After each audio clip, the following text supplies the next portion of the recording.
जब मराठाओं को पता चला औरंगजेब ने छत्रपति संभाजी महाराज को मारने से पहले 39 दिनों तक उन्हें तड़पाया था, औरंग की इस अमानवीय हरकत ने मराठों के दिलों में आग लगा दी। मराठाओं क्षेत्र के सभी राजाओं के आंतरिक मतभेद गायब हो गए और केवल एक ही लक्ष्य बचा, औरंगजेब और मुगलों का विनाश। इधर रायगढ़ किले में इस कठिन समय के दौरान भी संभाजी की मृत्यु के अगले ही दिन 12 मार्च 1689 को रानी येसुबाई ने राजा राम महाराज का राज्याभिषेक करने का निर्णय लिया और अपने सभी मुख्य अधिकारियों को इकट्ठा करके सभी धार्मिक अनुष्ठानों के बाद राजा राम को छत्रपति के रूप में राज्याभिषेक कराया। ऐसा करके उन्होंने आलोचकों और मुगलों को एक कड़ा संदेश दिया कि मराठा साम्राज्य अभी भी मजबूत है और लड़ाई लड़ने में सक्षम है, उनका छत्रपति अभी भी जिंदा है। इधर औरंगजेब को जैसे ही ये खबर मिली, उसने अपने जनरल जुल्फिकार खान को मराठा राजा राम को पकड़ने का आदेश दिया। राजधानी किला रायगढ़ को जुल्फिकार खान के नेतृत्व में 15,000 से अधिक की मुगल सेना जीतने के लक्ष्य से निकल गई। इधर रायगढ़ में राज्याभिषेक के लिए मराठों का पूरा शक्ति आधार रायगढ़ में एकत्र हुआ था। सबको जैसे ही आक्रमण की खबर मिली तो रानी येसुबाई ने तुरंत सबको सुझाव दिया, यदि मुगलों ने हमला किया और हमारी सारी शक्ति अधिकार एक साथ पकड़ी गई तो यह हमारे भविष्य के लिए घातक साबित हो सकता है। आप सब जल्द ही यहाँ से निकल जाएं। लेकिन महारानी, आप सब और हमारे राजे का क्या? नहीं, हम लोग अपने महाराज को अकेले नहीं छोड़ सकते। मैं किसी तरह राजा राम महाराज को यहाँ से बाहर निकलवा दूंगी। आप लोग बस जल्द निकल जाएं। ये रानी का आदेश है। रानी येसुबाई ने सुझाव दिया कि राजा राम महाराज को अलग अलग गढ़ों से लड़ते हुए बाहर निकलना चाहिए। उनको अंत में जिंजी में जाकर सुरक्षित रहना होगा, क्योंकि जिंजी का किला एक अभेद किला था। येसुबाई की सलाह तदनुसार राजा राम महाराज, यशाजी कंक और रामचंद्र पंत अमात्य के सुरक्षा घेरे की बदौलत भेष बदलकर रायगढ़ से भाग निकले।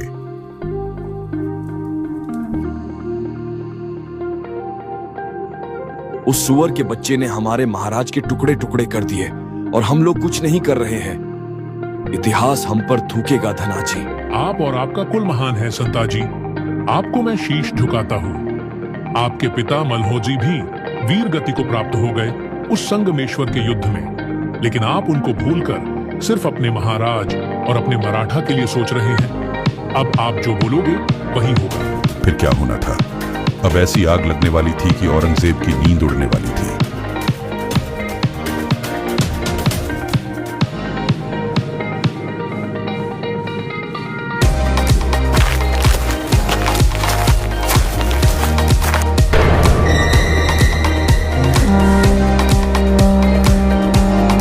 औरंगजेब बाहर निकलकर देखता है मराठा के 2 बब्बर शेर संताजी और धनाजी और उनके साथी शेर पागलों की तरह मुगलों को काट रहे हैं।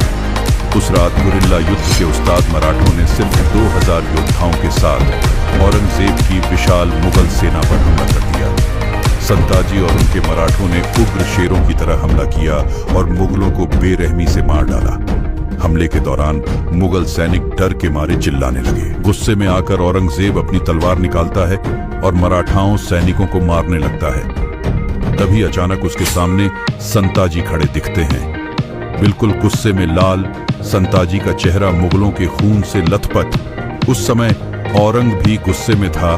दोनों एक दूसरे की तरफ युद्ध करने के लिए बढ़ते हैं। संताजी के एक तलवार की वार से औरंग वहीं गिर जाता है। जैसे ही संताजी उसको मारने वाले होते हैं, अचानक मुगल सैनिकों की ढेर संताजी को उलझा देती है। मौके का फायदा उठाकर औरंगजेब अपनी जान बचाकर भाग जाता है। मराठों ने एक के बाद एक मुगल लाशों का ढेर लगा दिया। मराठों ने औरंगजेब के सारे निजी तंबू में भी आग लगा दी। उस दिन उसके साम्राज्य का गौरव चकनाचूर हो गया और उसे हमेशा के लिए कायर करार दे दिया गया। एक प्रतीकात्मक जीत के रूप में मराठों ने औरंगजेब के तंबू से 2 सुनहरे शिखर उठाए और उन्हें सिंहगढ़ किले के ऊपर रख दिया। अगली सुबह जब औरंगजेब ने युद्ध के मैदान को मुगल लाशों से अटा पड़ा देखा तो वह अविश्वास में बुदबुदाया, या अल्लाह, ये मराठे किस मिट्टी के बने हैं? वे न थकते हैं, न झुकते हैं, न पीछे हटते हैं। क्या हम उन्हें नष्ट करने की कोशिश करते हुए कहीं खुद न नष्ट हो जाएं? औरंगजेब इस अपमान से कभी उभर नहीं पाया। इधर मुगल कमांडर जुल्फिकार खान ने रायगढ़ किले पर कब्जा कर लिया, लेकिन राजाराम वहां से जब तक तो निकल चुके थे, लेकिन मुगलों ने संभाजी राजे की दो माताओं, उनकी मां येसुबाई और दादी छत्रपति शिवाजी महाराज की पत्नी सकवरबाई के साथ उनके पुत्र शाहू जी को बंदी बना लिया। जुल्फिकार खान तुरंत सभी कैदी को औरंगजेब के पास ले गया। जैसे ही ये खबर संताजी को मिली, उन्होंने रायगढ़ किले पर हमला किया। मराठों ने जुल्फिकार खान की सेना को काटकर रायगढ़ किले पर भी कत्लेआम मचा दिया और मुगलों का बेशकीमती खजाना, घोड़े और 5 हाथी अपने साथ पकड़कर पन्हाला लेकर आए। इस तरह कई गोरिल्ला योद्धाओं ने मुगल सेना का मनोबल तोड़कर रख दिया, क्योंकि मराठों को जब भी मौके मिलता वो मुगल सेना को चीर के रख देते। अब बारी मुकर्रम खान की थी, जिसने छत्रपति संभाजी महाराज को छल और धोखे से कैद किया था। औरंगजेब ने 50,000 रुपए इनाम देते हुए मुकर्रम खान को महाराष्ट्र के कोल्हापुर और कोकण प्रांत का सूबेदार नियुक्त कर दिया था। संताजी और उनके मराठों ने यह प्रण लिया कि चाहे कुछ भी हो जाए, पर उस मुकर्रम खान को जिंदा नहीं छोड़ना है।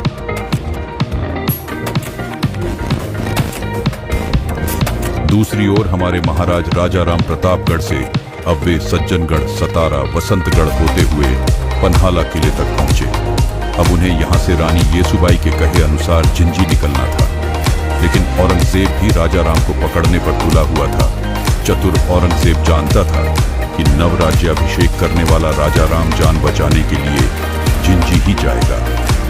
उसने जिंजी जाने वाले सभी मार्गों पर कड़ी निगरानी रखने का आदेश दिया। उसने यह सुनिश्चित करने के लिए गोवा के पुर्तगाली वायसराय की मदद भी ली थी कि राजाराम समुद्र का मार्ग का उपयोग न कर पाए।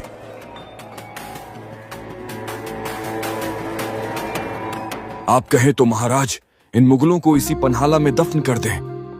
नहीं संताजी, हमारा कर्तव्य ये है कि महाराज को सुरक्षित जिंजी तक पहुंचाना होगा, क्योंकि फिलहाल रानी येसुबाई और शाहू जी मुगल के कब्जों में है।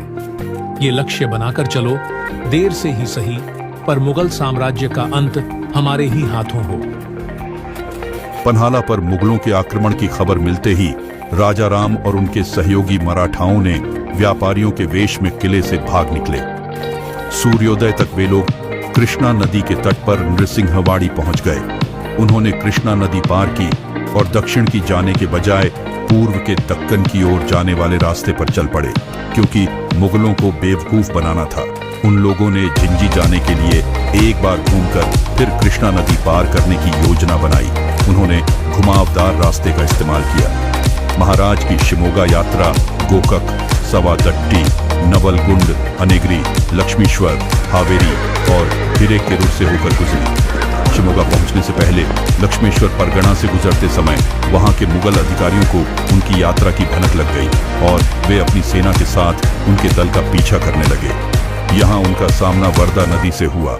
महाराज ने बहिर्जी और मालोजी घोरपड़े के भाइयों की मदद से इसे पार करके अपने पीछा करने वालों को चकमा दिया, लेकिन आगे बढ़ने पर उन्हें पता चला कि उनका मार्ग मुगल दुश्मन सेना ने रोक रखा है।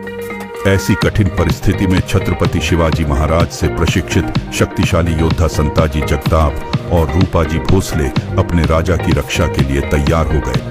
शत्रु सेना को रोकने की जिम्मेदारी संताजी जगताप को सौंपकर राजाराम महाराज रूपाजी भोसले के साथ आगे बढ़ गए।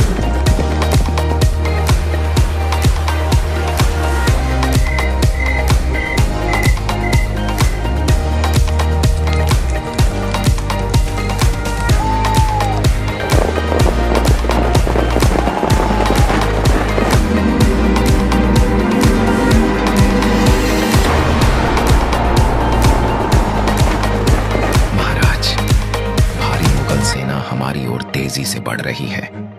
राजाराम महाराज तेजी से उठते हैं, चारों ओर देखते हैं। पास खड़े सेनानायक चिंतित हो उठते हैं। तभी घोड़ों की टापों की आवाज और तेज हो जाती है। महाराज, हमें तुरंत निकलना होगा। मुगल सेना हमें चारों तरफ से घेर रही है। इससे पहले कि मराठा सैनिक कुछ कर पाते, अब्दुल्ला खान की विशाल सेना चारों दिशाओं से हमला कर देती है।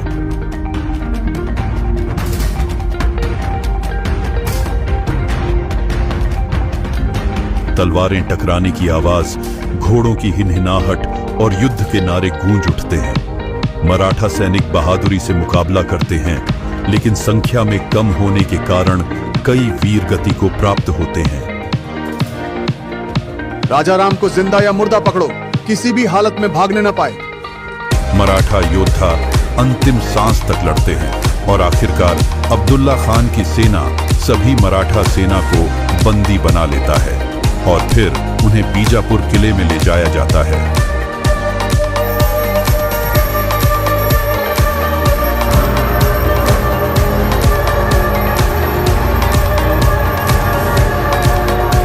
आखिरकार मराठाओं का राजा राजाराम हमारे कब्जे में है।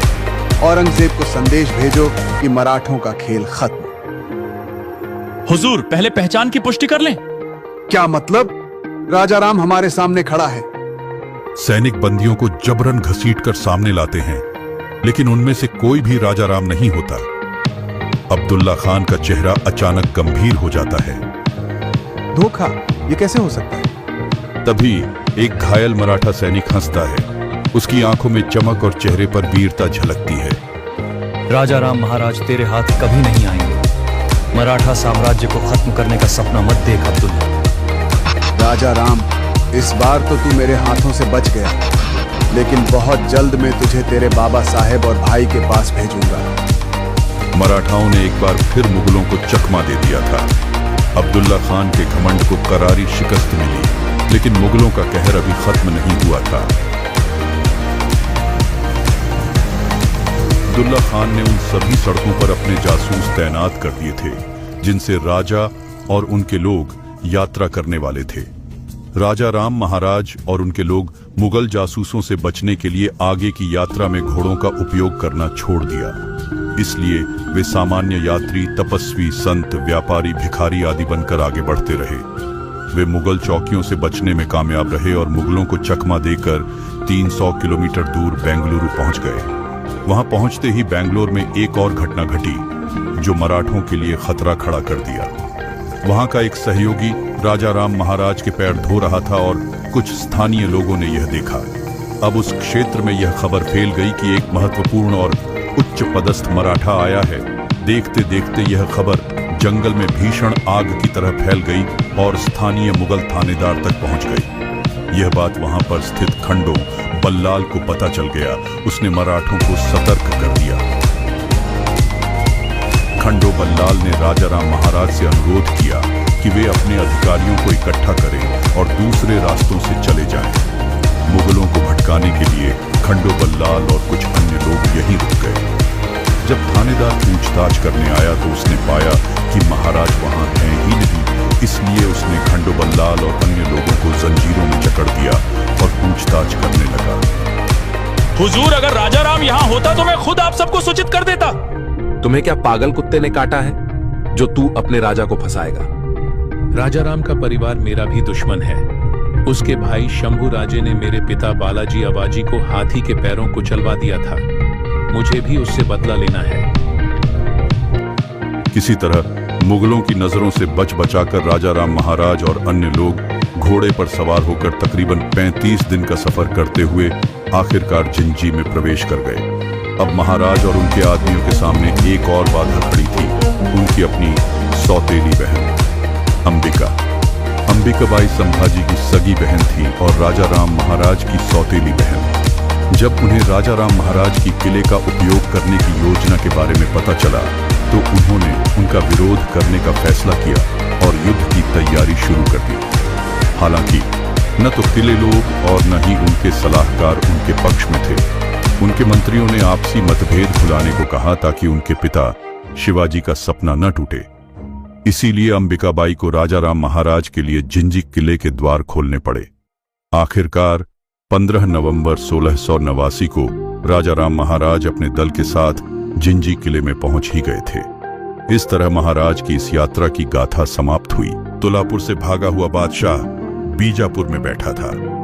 औरंगजेब अपने नक्शे पर झुका हुआ था। उसके सामने तमिलनाडु का झिंजी किला लाल घेरे में था। वह किला जहां अब मराठा प्रतिरोध की आखिरी उम्मीद राजाराम महाराज मौजूद थे। उसकी आंखों में वही जुनून था जो कभी शिवाजी और संभाजी को ध्वस्त करते समय था। लेकिन इस बार उसका लक्ष्य सिर्फ राजा नहीं बल्कि पूरे मराठा वंश को समाप्त करना था। मुकर्रब खान को संदेश भेजो, औरंगजेब ने भारी आवाज में बोला। सुल्तान के इस पुराने और भरोसेमंद सेनापति ने औरंग के आदेश को सलाम किया। मुकर्रब खान को आदेश मिलते ही उसने एक विशाल सेना तैयार की। हजारों मुगल सैनिक के साथ वो झिंजी की ओर कूच कर गया। कोंकण से निकलते ही यह सेना बेजोड़ रफ्तार से बढ़ती गई। जंगलों, नदियों और पहाड़ियों को पार करते हुए मुकर्रब खान लगभग 800 किलोमीटर का कठिन सफर तय कर चुका था। लेकिन उसे क्या पता था कि उसका यह इंतजार हमेशा के लिए शांत होने वाला था। मुकर्रब खान की सेना जैसे ही झिंजी से कुछ दिन की दूरी पर पहुंची, अचानक हवा में शंख और रणसिंघा की गूंज उठी। दूर पहाड़ियों से उठता धूल का गुब्बार देखकर मुगल सैनिक सतर्क हो गए। यह कोई और नहीं था बल्कि यह मराठों की छापामार युद्ध नीति का प्रचंड प्रहरी थे। संताजी, माँ भवानी ने हमारी सुन ली। शिकार खुद शिकारी बनकर यहाँ पहुंचे हुए हैं। तो वो तू ही है संताजी जिसका आतंक फैला हुआ है। याद है एक आतंक और था, शंभा। वह भी बहुत उछलता था जिसको मैंने हमेशा के लिए शांत कर दिया। वो धोखा था, वरना तुम्हारी नस्ल शंभू राजे को पकड़ना तो दूर, पैर की धूल चाटने के लायक भी नहीं है। तो आज देख लेते हैं कौन किसका तलवा चाटने लायक है।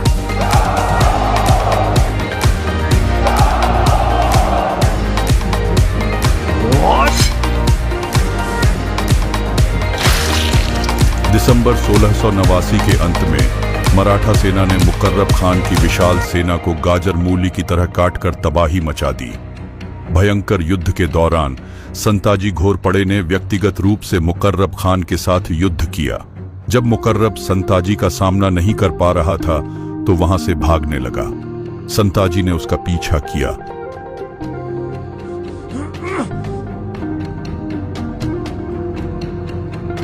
मुकर्रब खान, तुझे मैं मृत्यु के घाट नहीं उतारूंगा। जिस तरीके से तुमने हमारे महाराज को 40 दिन तड़पाया था, उसी दर्द को आज तू महसूस करेगा।